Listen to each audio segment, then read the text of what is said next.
you so much for joining us this evening. Real pleasure. You must get lots of people not just coming to you for spiritual guidance, but also just for life advice, I guess. So within your synagogue, what are some of the things that people are talking about now? So I think the first thing to be really clear about is I don't have one synagogue. Okay. We have 77 communities across the length and breadth of the 4 nations. And so the reactions that we see are really across the country. And they do depend on the context. But there are a few things that run in common, regardless of where in the country that you are.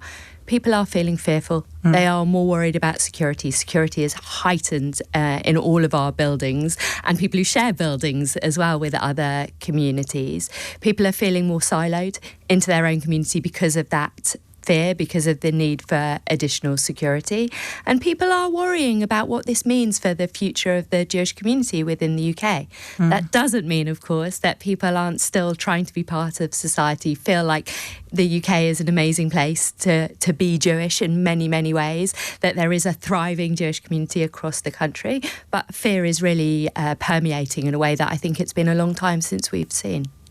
And one thing that I always love to see, I don't know if you follow the young Imam, Sabo Amidi, and he does a lot of interfaith work. And when you see members of the Jewish and the Muslim community kind of coming together and trying to counteract that siloing that you were talking about, it really warms my heart. I mean, how important is that right now? I think it's vital. I think one thing that we're seeing is the government rightly investing huge amounts of money in security that's about walls, that is about additional gates, additional guards on the front of buildings. But actually security alone is not going to be the security either for mosques or for synagogues, for the Jews, for the Muslims. And so when things happen that bring the two communities together, and actually they're modelling, which is happening all the time. The number of iftars that I have been to over the period of Ramadan was amazing. But what was even more wonderful was when those iftars were held in our synagogues. So synagogues across the country were holding iftars, welcoming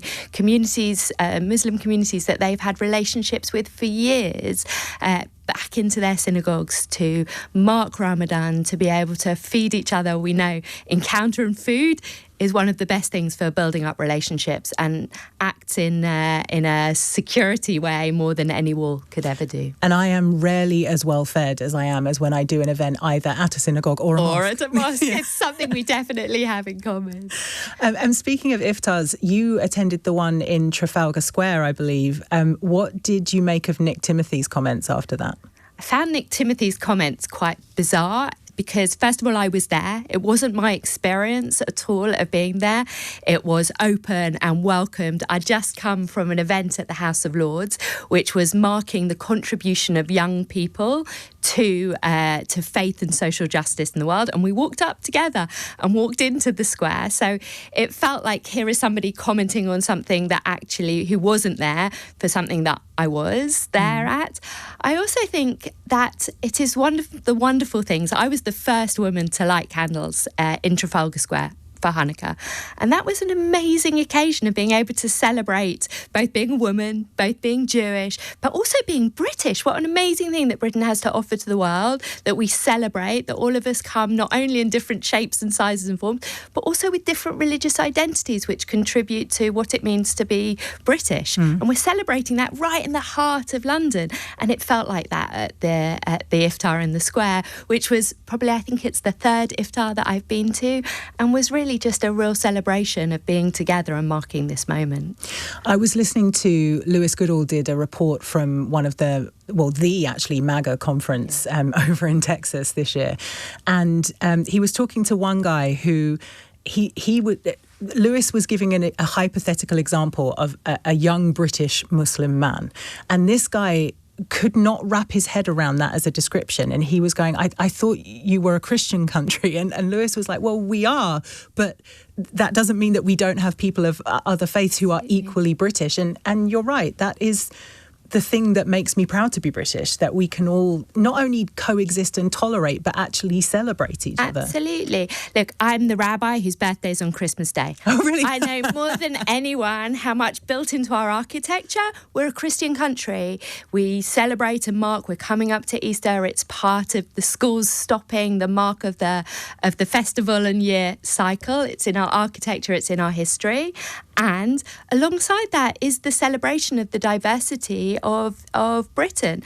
And I think that is something we should be really proud of. That doesn't mean that we're not in a moment that it's really difficult to find ways to celebrate it. It doesn't mean that there isn't division and polarisation. I'm not naive to say that this is not a really difficult time, but it also means that we can't sink into the depth of despair and think that there is no future for different religions and cultural practices here in the UK.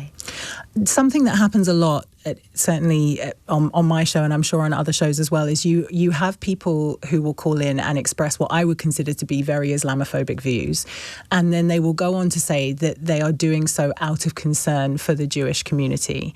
And I wonder what your message would be to those people. First of all, I would say they're not doing it on behalf of the Jewish community. I think hate is hate.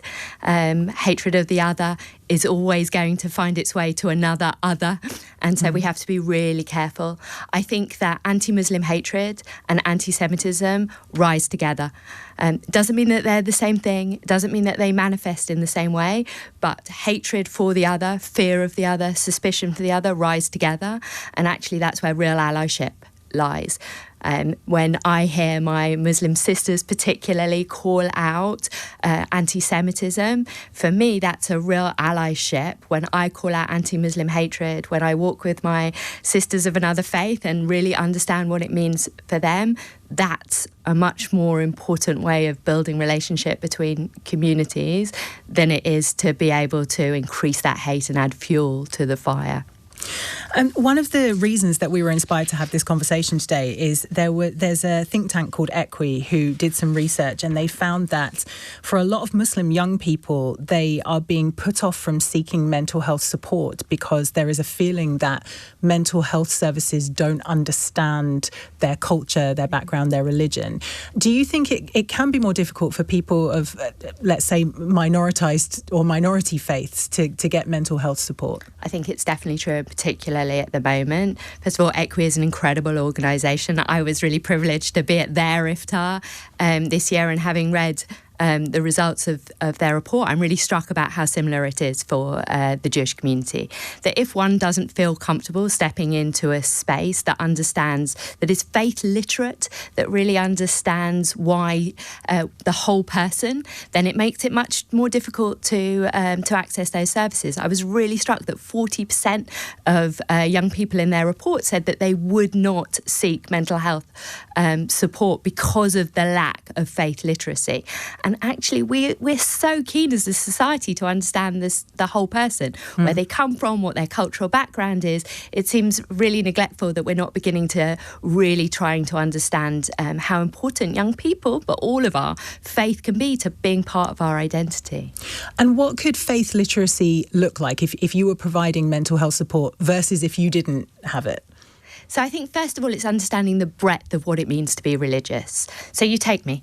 I am not what you might shut your eyes and think about when you think about a rabbi or somebody being religious. And actually, we have to expand our minds to understand what it means to be religious. It doesn't always come with the image that you have on the tin.